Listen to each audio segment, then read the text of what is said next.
Tonight on Saturday Discourse, we examine the readiness of the Independent National Electoral Commission (INEC) ahead of the Federal Capital Territory Area Council elections. INEC today conducted a mock election across 289 polling units to test its voter accreditation technology, logistics deployment, and field operations. The exercise comes after weeks of stakeholders' engagement, training of election personnel, and the ongoing collection of permanent voters' cards across the 6 area councils. With the election date drawing closer, questions remain around technology reliability, logistics coordination, voter turnout, and institutional preparedness. Joining us tonight is a representative of the Independent National Electoral Commission to discuss the outcome of the mock exercise and the Commission's overall readiness for the polls. But this will be after this time out. I am Abdullah Hajia. Welcome.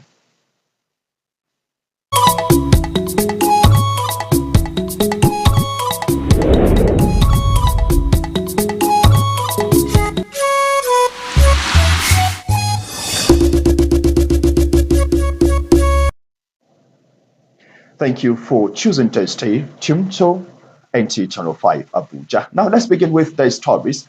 The Federal Capital Territory Police Command has recorded major breakthrough in its sustained efforts to rid the FCT of criminal elements with the arrest of a notorious armed robbery syndicate and the recovery of stolen vehicles and other exhibits. The arrest followed a report by the FCT Police Command that on 18th January 2026, armed robbers broke into a residence in the Jukwe area of the FCT, cutting away the occupant's personal belongings, an unspecified sum of money, and his Toyota Corolla vehicle bearing registration number QJ549CW. Acting promptly on the report, police operatives attached to the command's Scorpion Squad commenced an extensive intelligence-driven investigation. On 26 January 2026, police operatives trailed and arrested the gang responsible for the robbery at their hideout in Nasarawa State, where they were hibernating and planning another robbery attack in a Sokoro area of the FCT. Suspects arrested include Mohammed Yunusa, 21 years, Abubakar Mohammed, 20, Isa Saliu, 18, Noura Zakari, 20, John Paul Itodo, 62, Austin Daudu, 30, Musbau Ali, 32, Innocent Omali, 44, and Usman Mohammed, 22.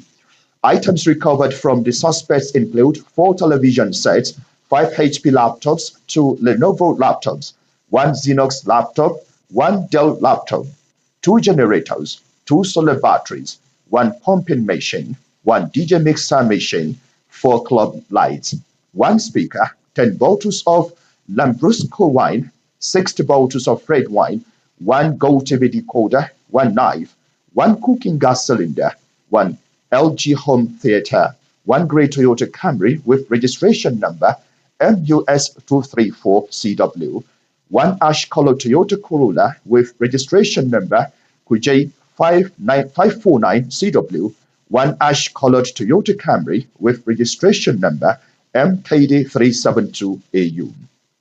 In the course of investigations, the suspects revealed that they usually sell the stolen vehicles to receivers in Kaduna and Kano states at prices ranging between 550,000 naira to 650,000 naira. Investigations are being expanded to apprehend the receivers of the stolen vehicles. The suspects will be charged to court upon the conclusion of investigations. To report suspicious persons or activities, FCT residents are urged to promptly call the command's emergency lines 080-3200-3913, 080-2894-0883.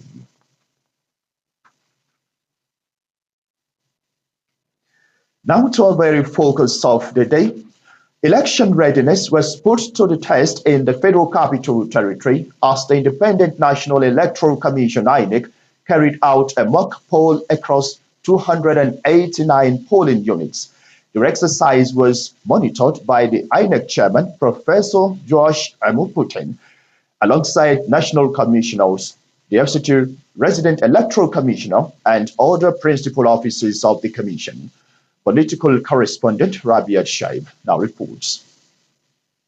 The territory-wide mock polls is to evaluate the Commission's logistics, personnel preparedness, and technology performance ahead of the February 21 Area Council election. The monitoring team, led by the INEC chairman, Joash Amupitan, visited polling units within the Abuja city centre as well as Buhari Area Council, where officials conducted simulated accreditation using the bimodal voter accreditation system BVAS.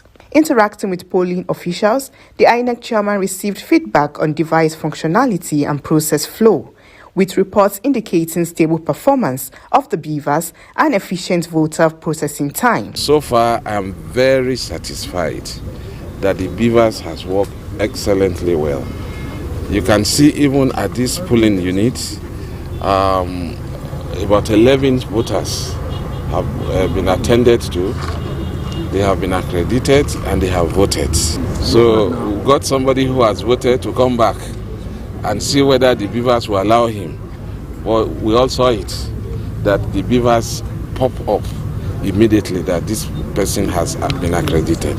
Let me also say to the resident of FCT that we're also using this to create awareness and also to mobilize voters to come out and vote. If the BVAS functions very well, you can be sure that the whole process will be fair, it will be free, and it will be credible. Residents and political party agents were also present at several polling units to observe the process in line with transparency measures and stakeholder inclusion in the electoral process. I was one of the sample voters and my card was okay, worked well, and everything was okay. And we look forward to the main election day. And I must say I'm impressed. INEC seems to be very ready for 21st of February. The inspection team also visited a training session for supervisory presiding officers, where participants will receive final operational guide on polling procedures, compliance standard, and result handling protocols. INEC says findings from the mock poll will guide final adjustments ahead of the election day, while urging registered voters to turn out and participate in the area council election, assuring that the technologies and personnel required for a credible process are fully prepared. In Abuja, Rabiat Shaib, NTA News. Thank you very much, Rabiat, for that report, which sets the tone for our discussion on Saturday Discourse. And I have joining me in the studios live the Administrative Secretary, INEC FCT, Bimbo Olajujoye. You're welcome to Saturday Discourse. Thank you very much. Good evening. Well, we want to say well done for all you've been doing preparatory to the FCT Council elections, even though it's your job. Yeah, it's my job. Thank you. Thank you. All right. Well, let's just look at what you've done today, and probably we'll look at other things you've done before today. You were part of those that went out with the chairman of INEC alongside the principal officers. What would you say is a summary of what you found? Is it everything perfect in order? Yes, thank you very much. So I would say everything is perfect. The machines worked well. The time for accreditation was quite very fast. Some within 5-10 seconds, we were done with accrediting a voter. So the technology worked well. Everything is fine. We only had few challenges with the process, not the technology itself. Let us know what's the process. Okay, so we selected 289 polling units in the FCT for this exercise, and some polling units had neighboring PUs that were not, we just randomly selected. So maybe, if this is a polling unit, you have another polling unit nearby, like that. In some schools, we have 4 or 5 polling units. So for the mock exercise, we only selected 1 polling unit or, 2. So you find people whose PUs were not selected coming out to come and also be part of the mock exercise. And then most of them didn't know that it's just for some selected few polling units. So we found people who came and then their names were not registered because that's not the polling unit where they belong to. So these were just a few so how do we intend to address that before the D-Day? Okay, excellent. So based on this, our plan is 5 days before the area council election in the FCT, we are going to paste all the register of all persons to vote who can vote in each polling unit. It's actually we usually do that on the day of the election. But for this particular election, we plan based on what we saw today that we should paste the register days before, so that people can go and identify the particular location where they're going to cast their votes, and they won't need to keep going up and down on election day. Okay, you're monitoring with the INEC chairman. Was it across the 6 area councils, or you just have just few selected areas? Okay, so we only monitored 2 area councils. Okay. We were in Amak and then also in Buhari. So what you saw in Amak was the same thing in Buhari? No issue? Interestingly, a little bit different. Okay. In Amak, we had very, very few people coming out. In fact, some of the places we visited in Amak, nobody had come out. Well, that was around 11 a.m. But by the time we got to Buhari, we noticed that everywhere we went to in Buhari, we had people who had come out already. In the first place we went to, we had about 11 persons who had been out that morning to come and test the system, to come and be part of the mock. And in the second polling unit we went to, we had about 21 persons already, and then people were still on the queue.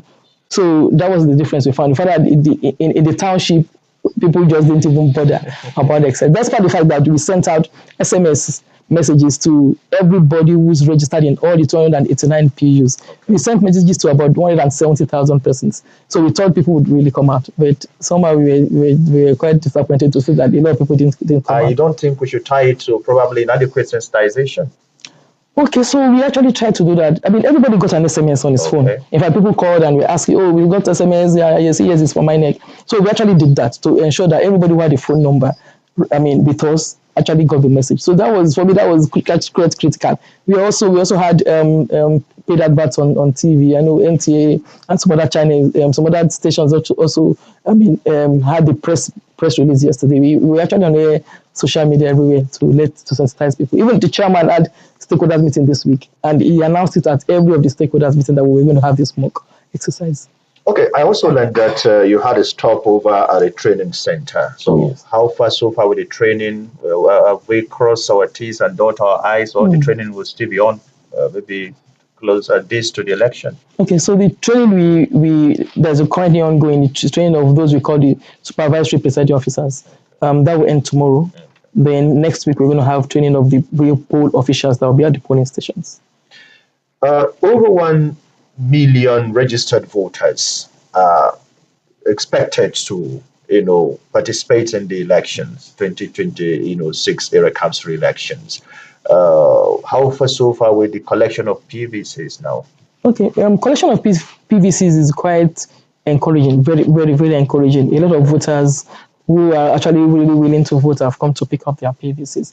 The PVC collection exercise would round up on Tuesday, the 10th of February, so we can do our housekeeping and prepare for the election. At one of the four, you did mention that election will not hold in like about 4 polling units, and we have over 2,000 polling units as far as the 6 area councils are concerned. Can you let us know what happened and how many of these polling units? Okay, so we actually have 2,822 polling units in the FCT. And 4 polling units don't have any registered voter at all. Okay. So no election will take place in those 4 PUs. The 4 PUs actually in Amak area council. I want us to take us back, to the monitoring of the mock today. Did you also put into consideration the logistics now, deployments of maybe the time your personnel are supposed to arrive, were they there, and if not, what happened and what you needed to do probably before that the election day? Okay, we didn't so much concentrate on logistics actually for this because we used our staff mainly. Okay. And unlike on election day where the ad hoc staff will actually sleep at what you call the registration area center, a camp. We didn't camp anybody. So people came from their homes this morning to come and pick up the device and go. So for some places, they didn't get there on time. But that's not good. I can assure you that for this area council election, we're not going to have issues with logistics. We are doing everything we need to do to make sure that we don't have that by 8:30 we'll have our polls opened. Good assurances there. But the viewer out there would also want to know what happens to the issue of the hard to reach areas. I know you've also tried to look into some of these things. Where are we now? Okay, so for us transportation-wise? to reach areas, in fact, we're going to use every form of transportation medium to get to everywhere in this FCT. We're already talking with NURTW, we're talking with NATO, we're talking with the keke owners too. Okay. So I mean the bike owners. So even some places in Abuja where we're going to go using by the waters, we're already talking to everyone. So we're actually in deep talks with everyone. Okay. So let's also look at the issue of security, which I think is very germane to asking people to come out to vote. People would want also to get that security assurance before they come out to participate. So where are we in terms of the security coordination? So the first thing we did when we started preparing for this election sometime last year was to identify the violent prone areas in the FCT. We identified about 238 polling units where we think actually violent prone, and we shared this information with the security agencies. So all the security agencies have it, and they are going to work assiduously to ensure that security is actually upheld, especially in those places. So I can assure FCT residents that we wouldn't have issues with security. The ICS, that's the Interagency Committee on Election Security, we've had some meetings. The CP co-chairs with the work of INEC FCT. So I think we'll be good with security. We want to wish you the very best as you continue to prepare in the coming days, just about 2 weeks to the election. We hope that all things being equal, we get the best from INEC and the expectations out there will be met. We want to thank you for always being there to supply information. Thank you very much. My pleasure. Thank you for having me. All right. This is Saturday Discourse. At this moment, we'll be going to take weekly news wrap. To stay with us.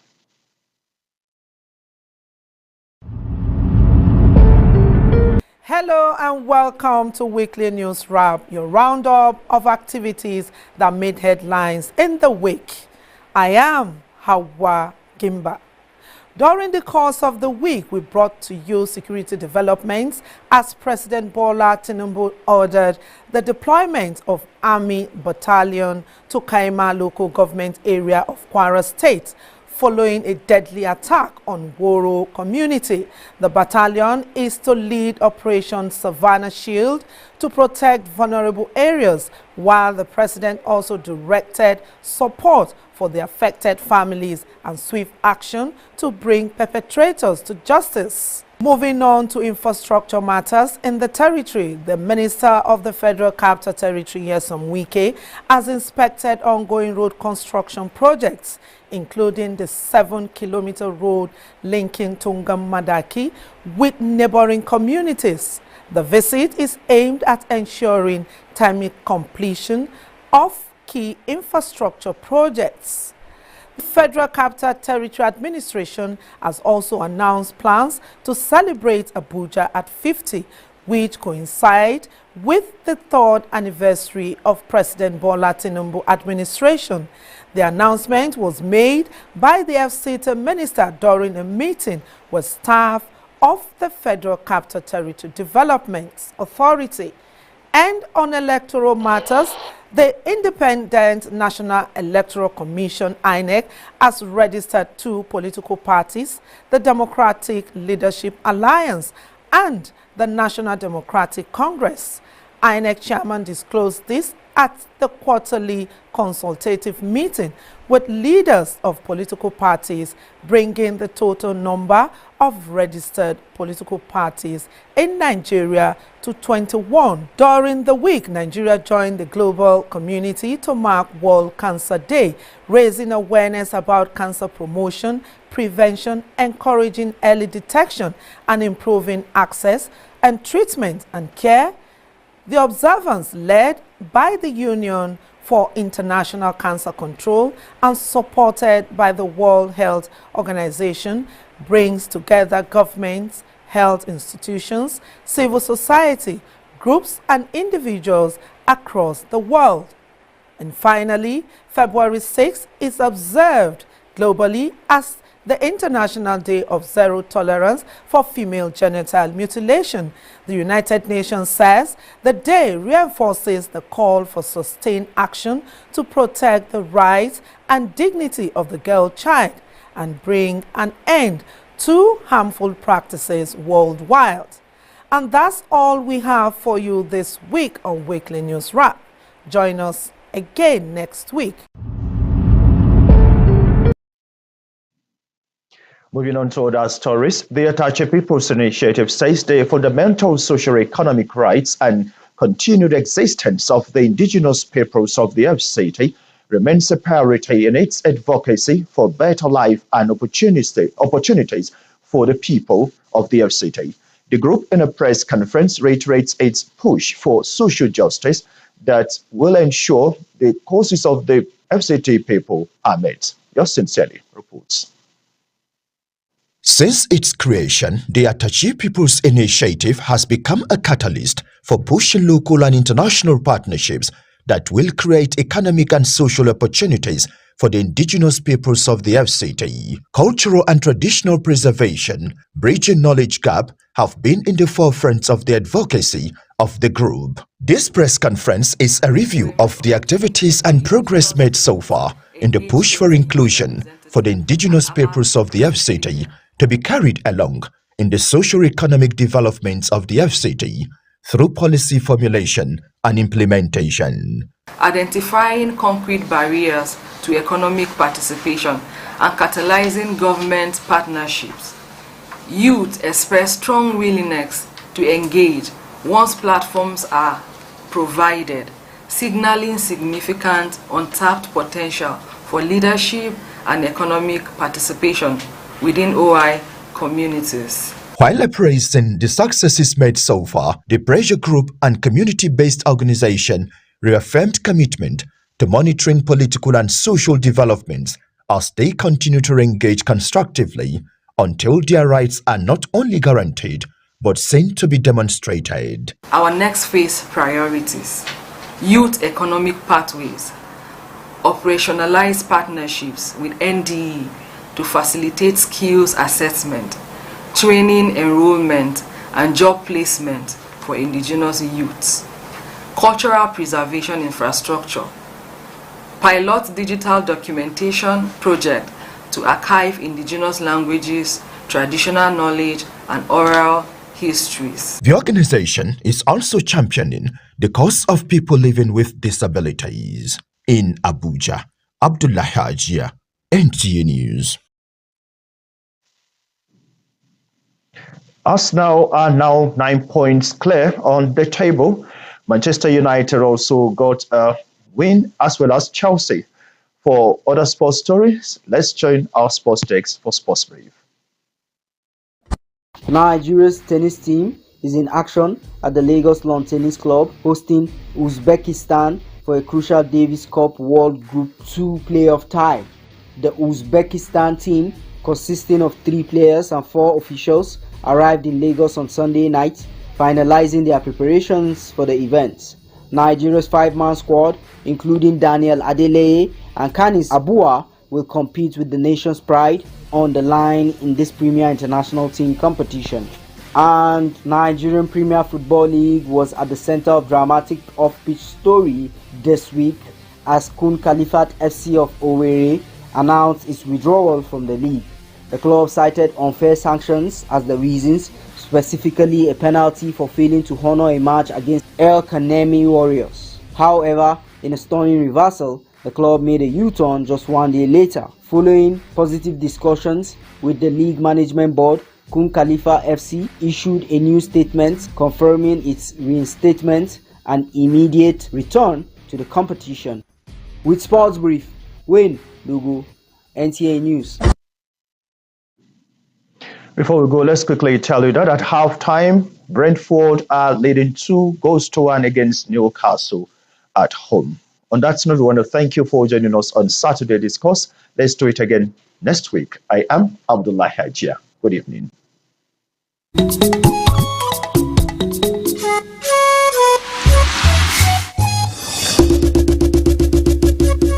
In preparation preparation for the February 21st FCT Area Council election, the Independent National Electoral Commission (INEC) will be conducting a mock election in 289 polling units across the FCT tomorrow, Saturday, February 7th, 2026, from 8:30 a.m. to 2:30 p.m.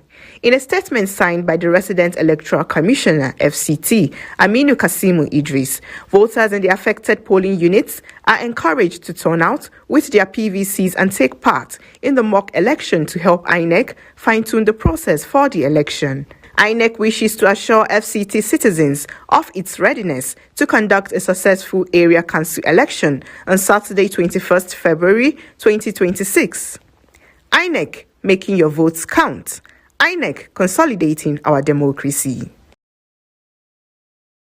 NTA Television College Rayfield Jos, a media hub with a pedigree of training professionals and non-professionals in the field of broadcasting and beyond, invites aspiring broadcasters, media enthusiasts, and creative minds to register for our short courses for the first quarter of 2026. From the 2nd of February to the 13th of February 2026, the training will commence as follows: English grammar and pronunciation, 2 weeks; basic presentation techniques, 2 weeks; protocol and etiquette in an organization, 2 weeks; basic drama techniques, 2 weeks. These courses are designed to equip participants with practical, market-ready skills, making them competitive in Nigeria's thriving media landscape. For registration details,